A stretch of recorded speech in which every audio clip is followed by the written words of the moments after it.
Hey guys, just doing a detailed analysis on how OnePlus has changed during the past few years. So I have a phone from 2017, which is the OnePlus 5T, and I have a phone from 2020, which was last year, and this is the OnePlus 8 Pro, which is also my current daily driver. And this is just a comparison between the older OnePlus with all of their old strategies, and now we have a newer OnePlus, which is not the one we always fell in love as enthusiasts. So yeah, the OnePlus 5T is actually a really good phone. When it came out, I purchased this device for around 38k rupees, and it's still running snappy without any kind of major software issues.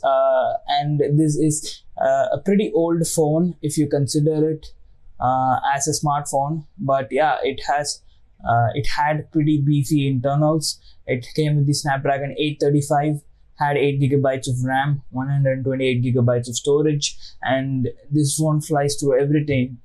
Even till date, man, it feels like a really good smartphone. It doesn't feel outdated, even as compared to some of the newer budget devices. Like, this phone is quite faster than the Redmi Note 7 Pro, or even the Redmi Note 10 Pro for that matter. I have the Poco X3, which has the Snapdragon 732G, and this thing still kills that devices, and that is a lot.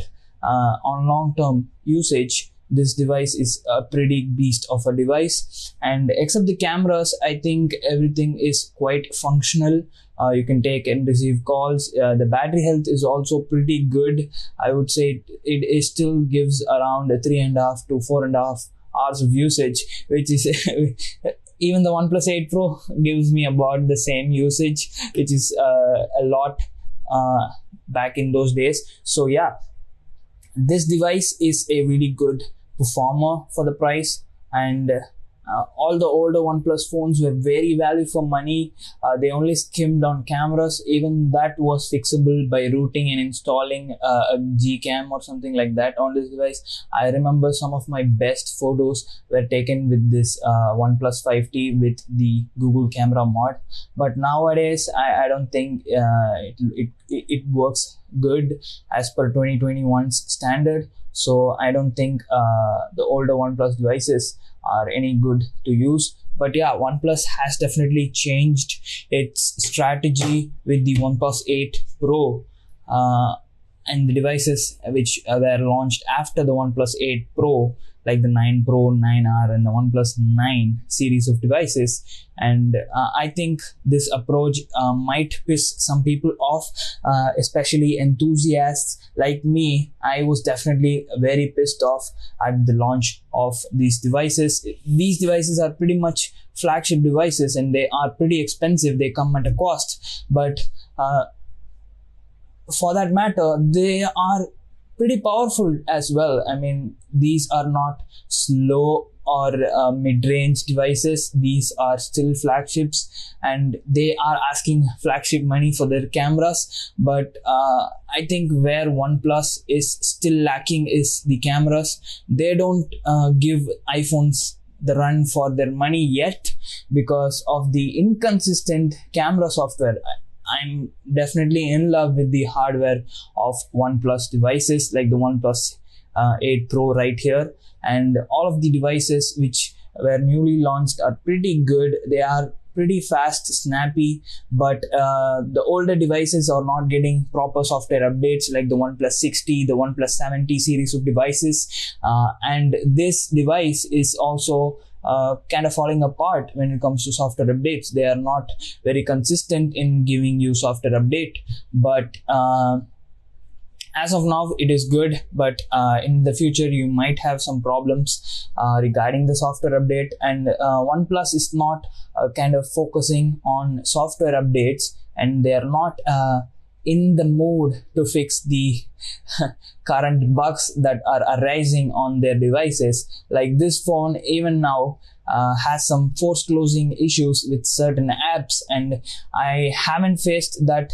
before on the older generation of devices, and that is saying something that OnePlus still needs to work on software. But Oxygen OS on a whole is very fast, and it's quite the flagship experience. But I want OnePlus to definitely improve in this regard.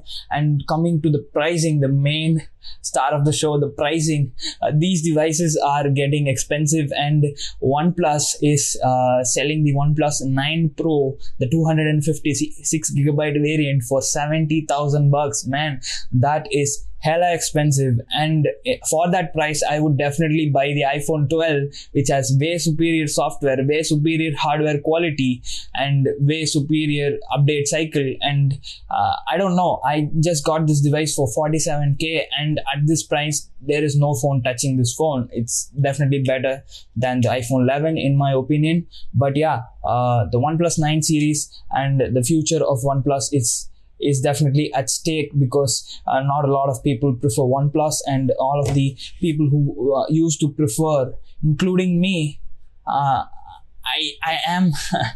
I'm daring to say that this might be my last OnePlus device, and it's still unpolished and lackluster like these were, but they are charging more just by giving you all of the hardware features, like all of the hardware things like the 248 megapixel cameras and the quad HD display, the curve 120 hertz smoothness. It's good, but it's not enough to justify the price tag of OnePlus devices. And if you are an enthusiast, don't buy the latest OnePlus series of devices. I mean, definitely not the OnePlus 9 Pro or the OnePlus 9. I would still suggest the OnePlus 9R. It's a really good buy at that price range, because there are no Android smartphones with Oxygen OS that performs like a beast. I mean, I would rank Oxygen OS just below iOS, and I mean, still, I'm not going to use One UI or something like that. I would say still OnePlus is trying to copy One UI, but it is still the fast Android smartphone that I've ever used, and I will always appreciate OnePlus in that regard. But the prices are going up, and it's OnePlus is not an affordable brand anymore. And I just wanted to make a video regarding this. If you guys are like using the older devices of OnePlus, just comment down below which was your favorite device. My favorite device was obviously the OnePlus 3 and the OnePlus 5T, and anything after that, I don't even like this OnePlus 8 Pro much. Like, I used to love all of those older devices. So yeah, this is just a short video regarding this. So if you guys enjoyed watching this video, do give this video a thumbs up, do share this video, and do subscribe to the channel for more content like this. Bye bye guys.